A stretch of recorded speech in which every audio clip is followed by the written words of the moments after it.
Hello everyone, welcome to Vidyashram online. आज का हमारा आर्टिकल ग्रेविटेशन पार्ट 2 में हम डिस्कस कर रहे हैं वैल्यू ऑफ जी को। जी मतलब ग्रेविटिक एक्सेलरेशन, और ये वैल्यू वेरी करती है 4 अलग अलग कंटेंट के साथ में, जिसको हम यहाँ डील करेंगे। जैसे अर्थ सरफेस से हाइट के साथ, अर्थ सरफेस से डेप्थ के साथ, एक अर्थ के रोटेशन के साथ और एक अर्थ के शेप के साथ। 4 तरह के वेरिएशन देखने को मिलते हैं जी के लिए।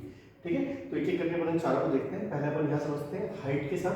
तो सपोज किया आपने कि कोई मास है वो, या एक एज्यूम कर लेते हैं मास छोटा सा स्मॉल एम, इसे अपन ने अर्थ सरफेस से h हाइट पर रख दिया, तो टोटल डिस्टेंस हो गई r प्लस h। ध्यान रखें इसमें कैपिटल M अर्थ का मास है और कैपिटल R अर्थ की रेडियस है।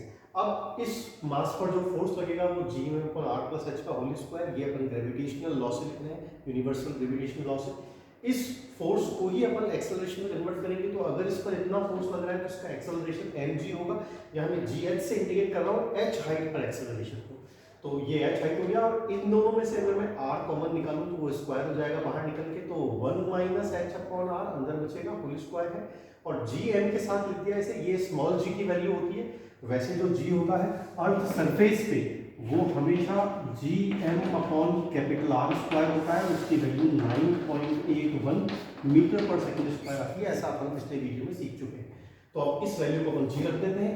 ये m से n कैंसिल हो जाएगा, इसे ऊपर ले जाए तो -2 पावर हो जाएगी, और बाइनोमियल एक्सपेंशन से इसे ओपन करें तो 1 माइनस x की पावर -2, तो -2 आगे आ गया। तो आप देख सकते हैं कि यहाँ पर ये प्लस है, सॉरी। तो जैसे आप ऊपर ले जाएंगे -2 पावर से यहाँ माइनस हो जाएगा, और माइनस होते ही 2h अपॉन r, और आगे 2h अपॉन r की पावर एक्सटेंड फॉर्म में रहेगी। तो 2h अपॉन r की नेक्स्ट पावर्स को अपन नेगलेक्ट कर सकते हैं in the case h very less than r। देखिए जो हाइट है, अगर वो r के कंपैरिजन में छोटी है, बहुत कम हाइट की अपन बात कर रहे हैं, तो आप इस फॉर्मूले को और मॉडिफाई कर सकते हैं। उस केस में इसके हायर टर्म्स को नेगलेक्ट कर दें तो 1 माइनस h अपॉन r है। यहाँ ये बात बहुत इंपॉर्टेंट है कि छोटी हाइट, जैसे किसी टावर से नीचे गिराया, सम टाइम एरोप्लेन से भी नीचे गिराया, वहां तक के केसेस में आप जो है वो ये फॉर्मूला अप्लाई कर सकते हैं। लेकिन जहां हाइट अगर आपको अर्थ की रेडियस के कंपैरिजन में दी हुई, जैसे h/2 हाइट, r/2 हाइट तक ले गए, तो उस केस में आप ये फॉर्मूला अप्लाई ना करें, गलत रिजल्ट देगा। आप सिर्फ यहीं से अप्लाई करेंगे फॉर्मूला। ठीक है, तो ये ध्यान रखते हुए बात करेंगे इस फॉर्मूले की। चलिए आगे डिस्कस करते हैं। यहाँ पर देख रहे हैं कि जैसे जैसे हाइट ऊपर जाती जाती है, h बढ़ेगा, वैसे वैसे gh की वैल्यू जो है वो डिक्रीज होगी।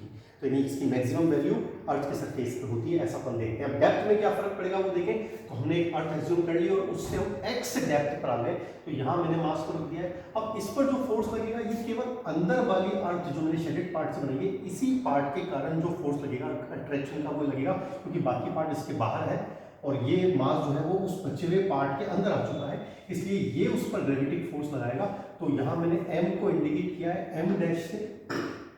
ये m डैश केवल इस वाले भाग का पार्ट है जो मैंने शेडेड किया है। अब इस पार्ट को अपन डेंसिटी फॉर्मूले से निकाल सकते हैं। Total mass upon total density multiply by वो डेंसिटी जिसका मास हमें चाहिए, तो वो है 4/3 पाई r3। तो r रेडियस जो है वो इतनी सी रह गई, यानी r माइनस एक्स। तो मैंने यहाँ पुट कर दिया, बाकी फॉर्मूला रिमेन है। इस फोर्स को अगर अपन वही mgx लिखते हैं तो mgx से ये m से m कट जाएगा, बाकी चीज जो बची है क्यूब है, यहाँ स्क्वायर है, तो r माइनस एक्स के क्यूब से r माइनस का स्क्वायर कटेगा, तो ऊपर एक बचेगा, वो मैंने यहाँ रिमेंड कर लिया है। ये m भी अगर डिसॉल्व हो गया तो gx की वैल्यू ये बचती है। इसमें से आप gm अपॉन r स्क्वायर को यहाँ रखें और एक r को अंदर भेज दें, तो ये r अपॉन r 1 और x अपॉन r जो है वो इस फॉर्म में बन जाएगा। यहाँ आपने ध्यान रखें ये कंडीशन अप्लाई नहीं की, यानी कि ये ऑल फॉर सही है। कैसे निकालेंगे? gx हर सिचुएशन के लिए आप अप्लाई कर सकते हैं। 1 माइनस एक्स अपॉन r जो कि इंडिकेट कर रहा है कि जैसे जैसे हम डेप्थ में जाएंगे ग्रेविटिक एक्सेलरेशन की वैल्यू डिक्रीज होती जाएगी। तो यहाँ भी डिक्रीज हुआ, यानी कि मैक्सिमम वैल्यू सरफेस पे होती है। फिर आते हैं हम अर्थ रोटेशन से। देखिए अर्थ रोटेट करती है अपने एक्सेस पर। सपोज कर लेते हैं कि उसका जो है एंगुलर वेलोसिटी जो है वो ओमेगा है, जो रोटेट कर रही है 24 आवर्स में। एक पूरा ये 2 पाई अपॉन 24 से निकाल सकते हैं उसे। तो ये है। तो अगर सपोज यहाँ लेटिस हमने ले लिया लैम्डा, कोई एल्टीट्यूड पर एक ऑब्जेक्ट है, उस ऑब्जेक्ट तो वो इस r स्मॉल r रेडियस में सर्कुलर मोशन करेगा, तो उस पर बाहर की तरफ एक सेंट्रीफ्यूगल फोर्स लगेगा m ओमेगा स्क्वायर r। ठीक है, और इसका एक कंपोनेंट अगर हम ये ले लें तो ये m omega square r cos lambda बन जाएगा, जो कि उसके वेट को रिड्यूस करेगा। तो इफेक्टिव वेट क्या हो जाएगा? पहले वाला वेट, और जो रिड्यूस हुआ ऊपर की तरफ due to the centripetal acceleration, तो m से m कैंसिल कर दें, तो ये फॉर्मूला बन जाता है हमारे पास किसी एल्टीट्यूड लैम्डा के लिए। और अगर अपन इस पॉइंट को रेडियस पे ले आए यानी इक्वेटर पे ले आए, तो इक्वेटर के लिए इस कैपिटल R बन जाएगा ये यहाँ पर, और ये लैम्डा 0 हो जाएगा। तो दोनों कंडीशन अप्लाई करें तो cos 0 की वैल्यू 1, और अगर हम स्मॉल r को रिप्लेस कर देते हैं कैपिटल R से, तो इक्वेटर के लिए हमारे पास ये फॉर्मूला बन जाता है। तो ये थर्ड मेथड था। विद द रोटेशन ही जो है वो ग्रेविटिक एक्सेलरेशन डिक्रीज हो रहा है।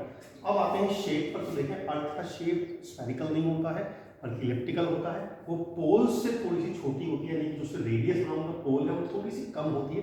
तो इस केस में अगर दोनों तरफ अलग अलग हम एक्सेलरेशन निकालें, तो यहाँ एक्सेलरेशन gm/r² रहेगा और यहाँ एक्सेलरेशन gm/r² रहेगा। अब आप देख रहे हैं कि इक्वेटर की रेडियस बड़ी है, तो ऑब्वियसली ये वाला एक्सेलरेशन छोटा हो जाएगा। तो पोल पर ग्रेविटिक एक्सेलरेशन की वैल्यू ज़्यादा रहती है। तो इस तरह से मैंने आपको एक्सप्लेन किया कि ग्रेविटिक एक्सेलरेशन किन किन वजह से वेरी करता है, और उसके अलग अलग कंटेंट्स के फॉर्मूले हमने यहाँ डिराइव कर दिए।